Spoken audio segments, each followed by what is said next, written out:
Hope everybody had a fantastic Easter holiday weekend. We on PFG certainly did and are happy to be back after a nice week off. Episode lucky number 21 is on tap for you. Just a few more episodes remain. It's hard to believe, but the school year has almost come to a close. Thank you for joining us once again. Panning for Gold 3.0 starts right now.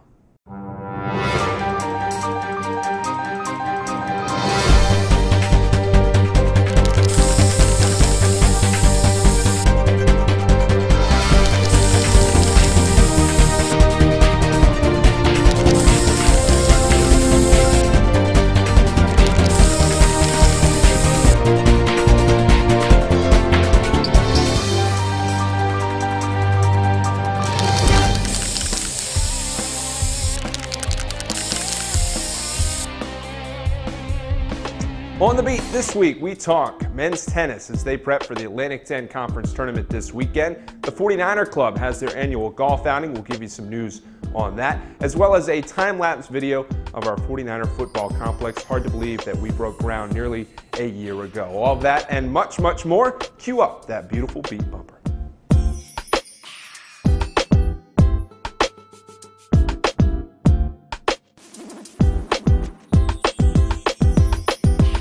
Folks are kind of in the golf mood after this past weekend's Masters tournament down in Augusta. And, you know, so are we here on PFG. The annual 49er Club golf outing will be held April 23rd at Pine Island Golf and Country Club. I doubt anyone will be booming it like Bubba down there, but it's always a great time. The event never disappoints. Coach Lambert will be down there as well as members of his staff. They'll be on hand, and it's certainly not too late to be a part of it. Give a call to the 49er Athletic Foundation, 704-687-4950 for more information on the event. Pine Island is an awesome course, and it's always a day chock full of fun times. Again, the 49er Golf Club outing, give them a call for more information to be a part of it here at the end of April.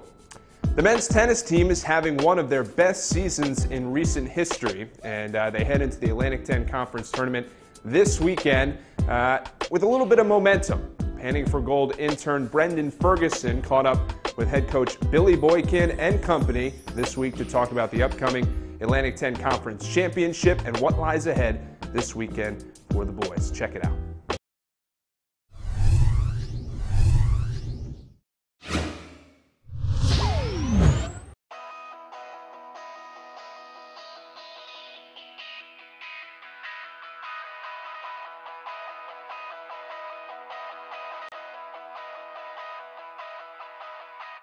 Some tough matches.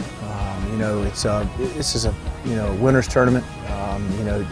Obviously the tournament's the point of the A10 conference tournament is to yield an NCAA participant, and they're going to be 12 good teams there, all competing hard, and I expect some tough match play starting on the first day.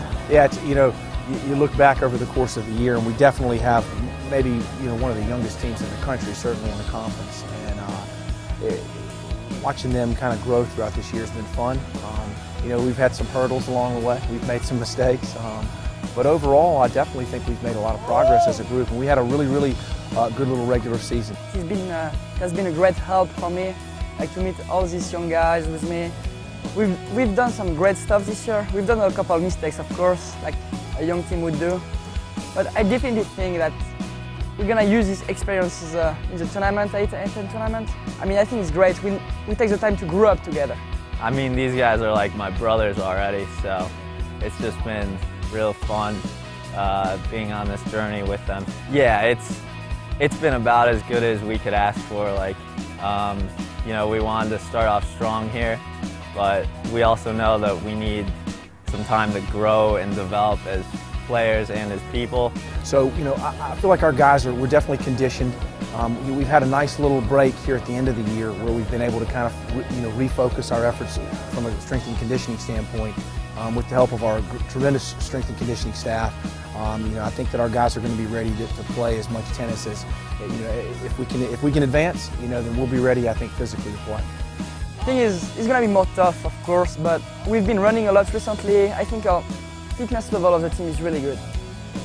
Coach has been really strict of this. We did a lot of running mornings, this kind of stuff, a lot of weights, and I think we're ready for this. So hopefully we're gonna be okay. I think it's the same for everyone, and hopefully we win it. You know, it's a lot of pressure. It's kind of like the Super Bowl of our season because we set our goals at the beginning of the year, and doing well at A10s was definitely at the top of the list, but we've got a real hard-working group of guys, and I think we'll be okay. We've played pretty well in our singles throughout the year, but we've proven to be a pretty tough team to beat in the singles. I think if we're going to have our, if we're going to advance round by round in the tournament, we're going to also need to maybe, have some really good doubles efforts. And we've shown that we're capable of playing good doubles, but we need to show that a little more consistently. And I think this is a tournament where every point is going to count. There is a lot of parity in the A10, and so there are a number of different teams, I think, that could put 4 points on any other team. And so that doubles point is I think it's going to prove to be a pretty critical point. I want to thank Brendan Ferguson for that report and wish the men's tennis squad the best of luck this weekend up there in the Atlantic 10 Conference Championship. It's hard to believe, folks, but it's nearly been a year since the football stadium groundbreaking ceremony, and a lot has been done to the football stadium since that date. And you saw the little tour that we gave you with Coach Lambert, the crib-style video tour that he gave us. But check out the webcam time-lapse video that we have for you from June in 2011 to April 2012. Just amazing to see. You can see the stadium kind of take shape right in front of your eyes. Check it out.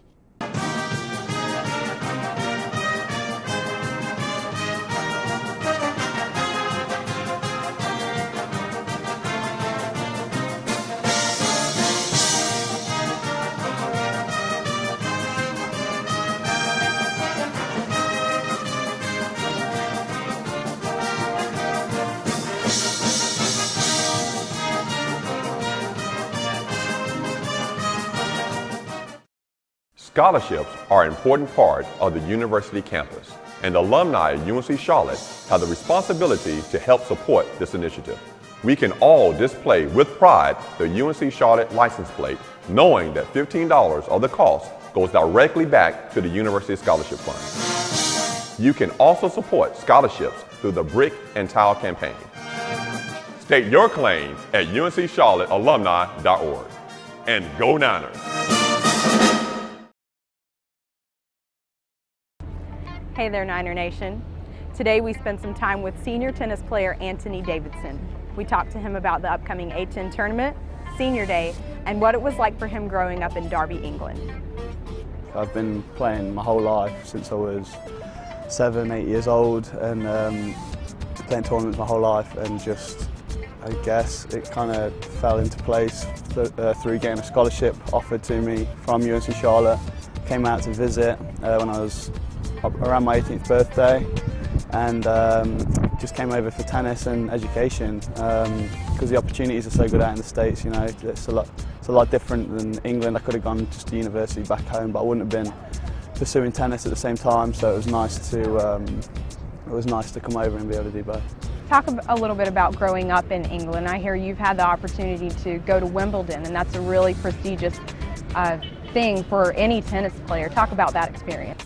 Well, it was nice going to Wimbledon. Going to Wimbledon, I was age 14 or 15, played a tournament out there. I mean, like playing on the same courts as Federer, Sampras, those guys have played on, it's pretty nice. But growing up in England is, I kind of get the feeling that it's a lot different than growing up in the States. Our cultures are different, especially in the South, like where I've been the last 4 years, it's different than back home. I feel like where I'm from is a bit more like from what I've heard, is more like a northern city, like a New York or somewhere a bit more metropolitan. Talk a little bit about your last home match. It's almost like that match came down to you in the very end. Talk a little bit about that. It was really, really good. Yeah, last match was awesome. It was 3 all-in matches, and obviously it's first to 4 in a college tennis match, and I was the last one on. It was my last ever home match, and so we had quite a few people watching and cheering, and ended up winning it. So it was a nice sign-off. It was a nice sign-off. It was my last match ever on these courts. So. And you're graduating soon. But graduation's scary, yeah. I can't believe it's like 6 weeks away or something. It just seems to come around so quick. I mean, like I just remember my first ever class, like walking in when I was 18, and it doesn't seem like it was 4 years ago. It's pretty wild. You guys are in conference now, and you're doing really well. You're undefeated in conference. And how do you see that playing out? It's going to be a tough one against Redford. They're a good team. It's more, I guess we're going to look at it more like a practice match, just to get ready for the tournament. We're going to be playing a team that, if they were in our conference, would probably be the strongest team in our conference. So it's a good match to warm up for the conference and get ready for it. And then conference tournament's the big one. I mean, because we're undefeated, because we've gone 4-0, I'm predicting we'll be a high seed in the tournament, so we should get a good draw. How are you feeling about your performance going in? I've always been pretty solid in conference. Like I like the pressure, and I like it's a completely different scenario as to like a normal match. Like everyone's 5 times louder, and there's fans. You know, everyone's getting crazy. Everyone's adrenaline's a lot more pumped up, and I know I'll be up for it. I know everyone on my team is going to be up for it. It's just if we can put it together. I know we can do well. I know we can win it for sure. Like, I mean, we showed we can beat George Washington, and they won it last year. They've got a really strong team, and we beat them. So I mean, if we play like we did, if we show the fight that we did this past weekend, hopefully we're coming back with a trophy and going to the NCAAs, which would be really nice for my last year.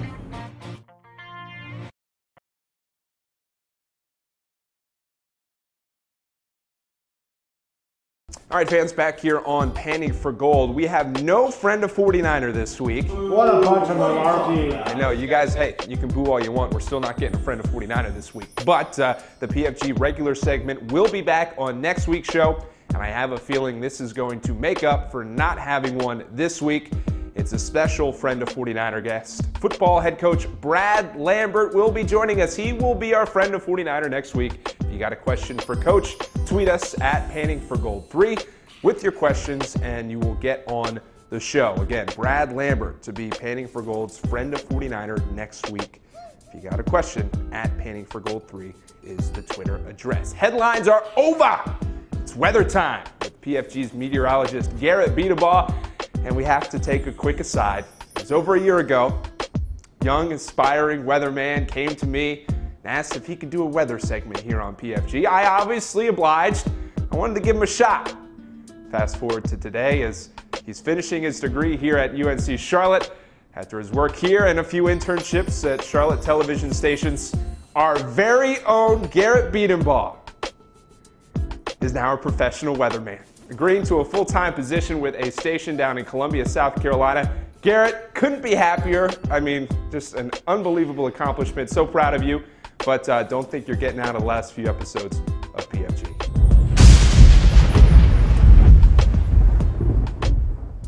Thanks, AJ. Yeah, I'm really excited about moving down there to Columbia and being close here to Charlotte. Which I can come back up here real fast if I need to. We'll be at the Fox affiliate down there, but I will fulfill that contract I guess I have with you here in Panning for Gold for the next couple of episodes. So for your weather this weekend, that's what you came here for. We'll have mostly sunny skies on Friday with high temperatures reaching just around the 70-degree mark. It's been cool for the past couple of days and really pleasant with low humidity values, but that will change as we head towards summer here, right? Saturday, same basic forecast, mostly sunny, highs a little bit higher in the mid-70s. And for Sunday, we reach that 80-degree mark again here in the Queen City, and it will be nice. Wear the sunscreen all day long. That's a check of your weekend weather update. AJ, what? Did y'all see where AJ went? All right, well, I guess I'll close out the show for you. That's your Panning for Gold for this week, 3.0. We're almost towards the end, so keep tuned every week. Follow me on Twitter at WXGarrett, the show on Twitter at PanningForGold3. We'll be back with much, much more next week. Have a good one. Take care.